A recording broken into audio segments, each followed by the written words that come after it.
Have you ever looked at your computer screen and realized you have 27 different tabs open? You're jumping from your inbox to a news article to a video you don't even care about, all because you were desperately trying to avoid that one critical project hanging over your head.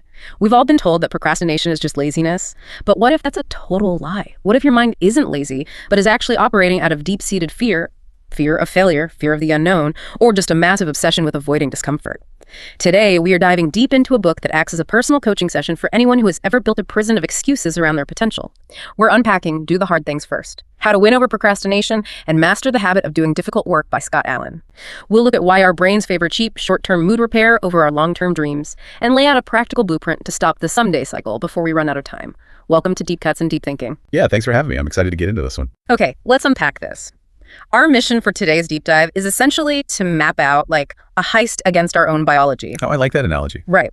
We want to help you recognize your specific avoidance tactics and equip you with a step-by-step toolkit from Scott Allen's book. Rather than just handing you a generic list of productivity hacks, we're trying to treat this like dismantling a bomb. We have to break down the psychological barriers first. Yeah, and what's fascinating here is that before we can even attempt to build new habits or, check things off a list, we have to understand the invisible psychology driving our urge to delay. We really must ask why we actively choose to self-sabotage. Exactly. I mean, you look at a task that you know will improve your life, and you just deliberately avoid it. It makes no logical sense. Right. And the author points to a concept called time inconsistency, which basically frames this as an epic, ongoing battle inside your brain. Present self versus future self, right? Exactly. Your present self wants a quick mood repair right in this moment. Present you just wants to feel comfortable. But future you is the version who actually wants long-term success. And financial stability and health and all that good stuff. Yes. And when you look at the physical mechanics of the brain, this battle becomes incredibly literal. You have your limbic system, which is one of the oldest and frankly most dominant parts of the brain. The primitive brain. Right. It's purely focused on immediate survival and instant gratification. It wants you to stay warm, conserve energy, and avoid pain right now. So it's fighting against the prefrontal cortex. Yes, the newer, logical part of the brain that handles long-term planning.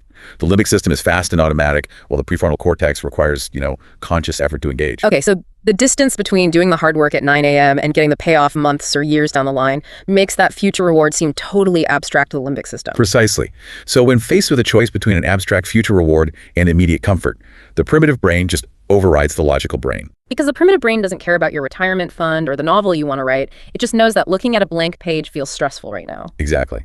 And Scott Allen argues that this desire for instant mood repair goes way deeper than just laziness. He outlines 5 core fears that are truly driving this limbic system hijacking. Right, I have them here. The fear of commitment, fear of the unknown, fear of discomfort, fear of decision-making, and the fear of negative feedback. Yeah, and if we connect this to the bigger picture, you start to see that procrastination is fundamentally a defense mechanism. It's your ego trying to protect you from perceived harm. That's it, exactly. Take the fear of decision-making. People will sit on a crucial business decision for weeks. By choosing not to decide, they are essentially protecting themselves from making the wrong choice. And dealing with the fallout of that choice. Right. The brain perceives the potential of making a mistake as a literal threat to its social survival. Here's where it gets really interesting, though. You see the exact same protective mechanism with the fear of negative feedback. If you never actually finish writing that report or launching that business, nobody can ever criticize it. Right. You are completely shielding your ego from potential failure. Which is completely irrational when you look at the long-term consequences of never achieving your dreams. But in the short term, abandoning the project works perfectly to alleviate that immediate anxiety. The primitive brain hates uncertainty, even more than it hates guaranteed pain. Research actually shows people would often rather know for sure they're going to get an electric shock than have a 50-50 chance of getting one. Wow, really? Yeah. So when you apply that to your to-do list, your brain would rather guarantee failure by doing nothing than step into the unknown where success and failure are both possibilities. It creates this ultimate illusion of safety. We basically construct a temporary shelter out of our own excuses. I always like to think about this dynamic like a bizarre fire drill. Imagine you are standing in your house and the smoke alarm starts blaring. Okay, I'm with you. You smell smoke. But instead of grabbing the fire extinguisher or running outside, you decide you urgently need to reorganize your spice rack. Oh, wow. Yes, that is perfectly stated. The anxiety of the actual fire is simply too massive to process, and perfectly aligning the cumin and paprika jars gives you a tiny, manageable sense of control.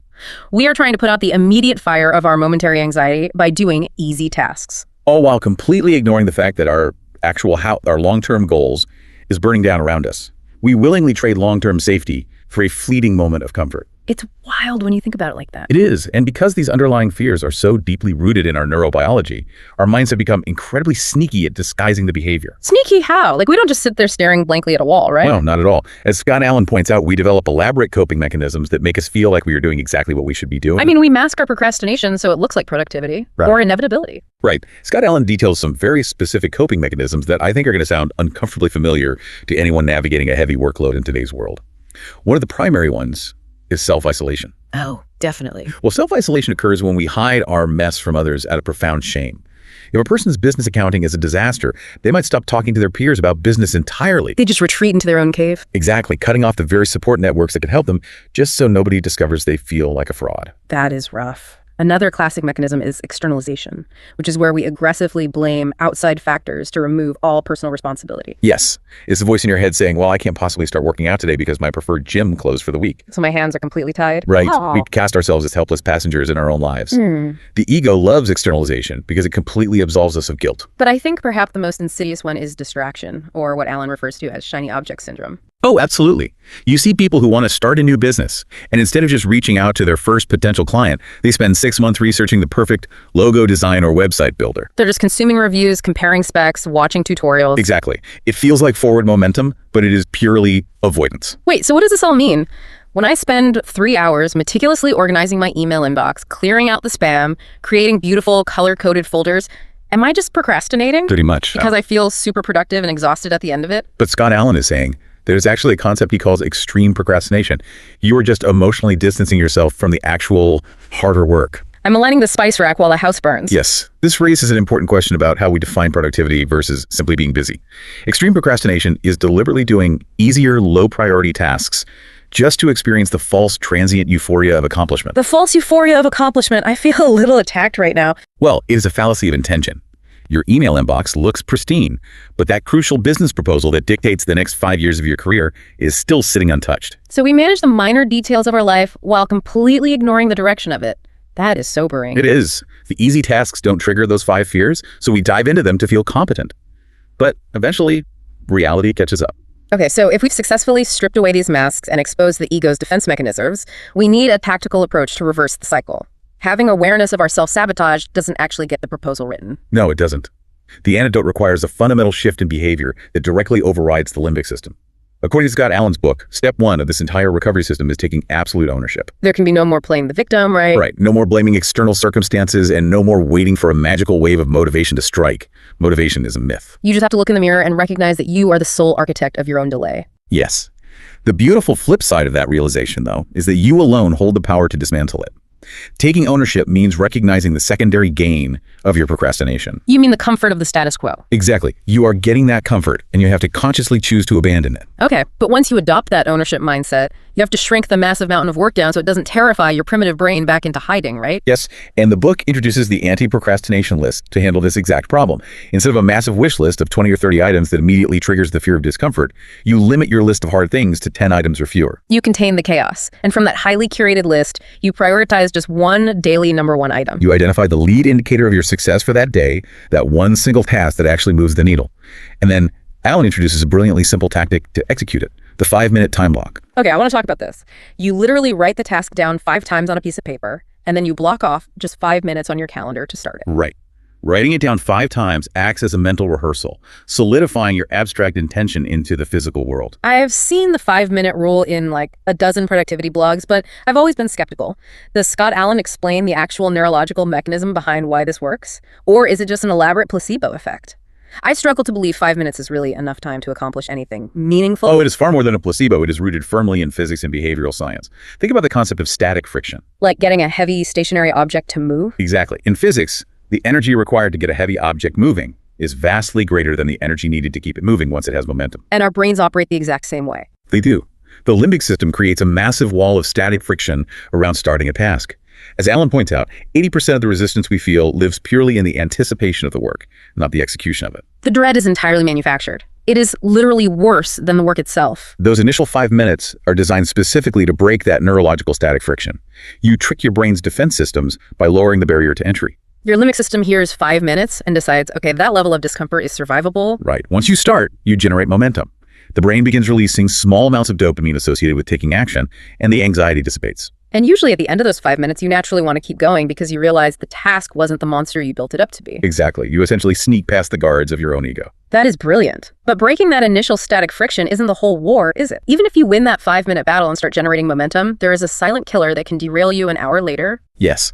Scott Allen points out that our brains are constantly being drained by background anxiety from unfinished tasks, a concept he calls open loops. Open loops. They're the quiet killers of focus and peace of mind. Every time you leave a task partially finished or delay a difficult conversation, your brain just holds on to it. Psychology actually has a name for this, the Zeigarnik effect.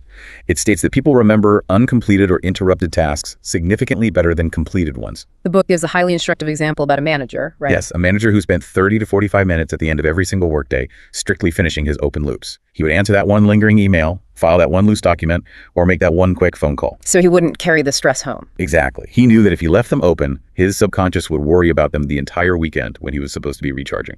I think about open loops using a tech analogy. Imagine your smartphone. Every open loop in your life is like having a background app running. Okay, I'm with you. You might have 20 different apps constantly refreshing an unpaid bill, an awkward conversation, a messy closet. You aren't actively looking at those apps, but they are constantly draining your battery. That makes perfect sense. Closing those loops frees up your mental RAM. Suddenly, your battery life is extended, your anxiety drops, and your internal operating system runs so much smoother. The cognitive load of unfinished business is immense. And to ensure you are actually closing the right loops and not just doing busy work, Allen emphasizes applying the law of 80-20, also known as the Pareto principle. Right. The famous economic principle stating that 80% of your results come from just 20% of your efforts. Exactly. In the context of procrastination, we often default to the 80% of meaningless tasks because they're easier. They don't trigger our fears. So to master the habit of doing difficult work, you have to interrogate your own workflow. You must ruthlessly protect your time and ask yourself constantly whether the task you're doing right now is part of your high-impact 20% or your low-value 80%. You must elevate your standards for what deserves your attention, because willpower alone isn't enough to sustain this over years and decades. We get tired, we experience decision fatigue, and we have bad days.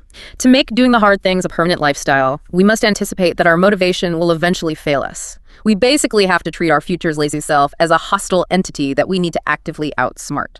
Yes, and Scott Allen addresses the failure of willpower through environmental design, introducing the concept of creating commitment devices. I love this concept. You make a definitive choice in the present moment that literally locks in your future behavior, completely removing the option to procrastinate later. Right. He shares an incredible personal anecdote about his PlayStation. He realized he was wasting hours playing video games instead of writing his books. It was his default escape route. So he physically sold his PlayStation and his games. He did. He didn't just try to exercise more willpower, he completely destroyed the path of least resistance. Talk about psychological warfare. It illustrates the warfare necessary to win.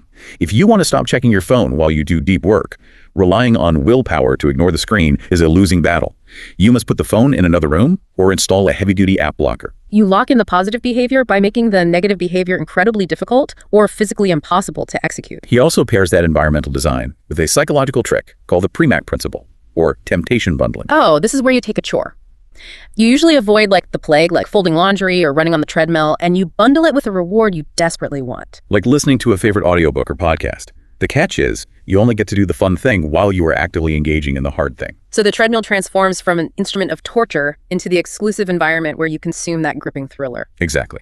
He also emphasizes tying this to visual triggers in your workspace. If you're saving for a dream vacation, you put a picture of that beach right on your computer monitor.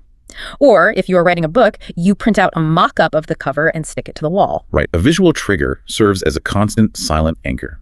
When your mind inevitably drifts and your limbic system urges you to open a new browser tab for a quick dopamine hit, that image pulls your attention back to your core purpose. It reminds your present self exactly why the temporary discomfort is worth the future reward. But I have to ask a practical application question about that, though. Sure. How do you apply temptation bundling to something purely cognitive? For example, say you have to code a complex piece of software or write a dense financial report. You can't exactly listen to an audiobook while you're doing heavy, deep-thinking cognitive work. How does Scott Allen suggest we handle that kind of hard thing? That's a great point. Based on the strategies outlined in Do the Hard Things First, the key for purely cognitive tasks is to link the reward directly to the environment or the immediate aftermath of the task, rather than attempting to do them simultaneously. So you synthesize a temporal bundle. Exactly. For instance, you might treat yourself to a highly coveted premium coffee that you only allow yourself to consume when sitting down to write that specific report. Oh, I see. Or you commit to working on the complex code for 45 minutes, and the immediate guaranteed reward is 15 minutes of guilt-free reading right after. Yes. You create a strict neuroassociation. I sit at this specific desk to do this hard mental work, and therefore I get to drink this incredible $10 coffee that I absolutely do not let myself have on a Sunday morning. It makes the start of the hard task synonymous with a treat. You are building a system that assumes your motivation will fail and protecting yourself against that failure. You are actively engineering your habits rather than passively hoping for inspiration. So what does this all mean for the listener? If we synthesize the core message of this deep dive into Scott Allen's work, it comes down to this: stop protecting your fear. Procrastination is not a permanent character flaw or a symptom of laziness. It is just a learned behavior rooted in the primitive brain's avoidance of discomfort. Exactly. But by taking absolute ownership, shrinking your daunting tasks down to manageable 5-minute blocks to break static friction, aggressively closing your open loops, and constantly prioritizing the well-being of the future, you, through commitment devices, procrastination entirely loses its power over your life. Think about this. If procrastination is really just a protective shield built by your ego to keep you safe from the sting of potential failure, what incredible, life-changing talent, brilliant idea, or entirely new version of yourself is hiding right underneath your biggest excuse right now, just waiting for you to spend 5 minutes on it? That is a great question to end on. If you enjoyed this episode, show your support by hitting like and subscribing.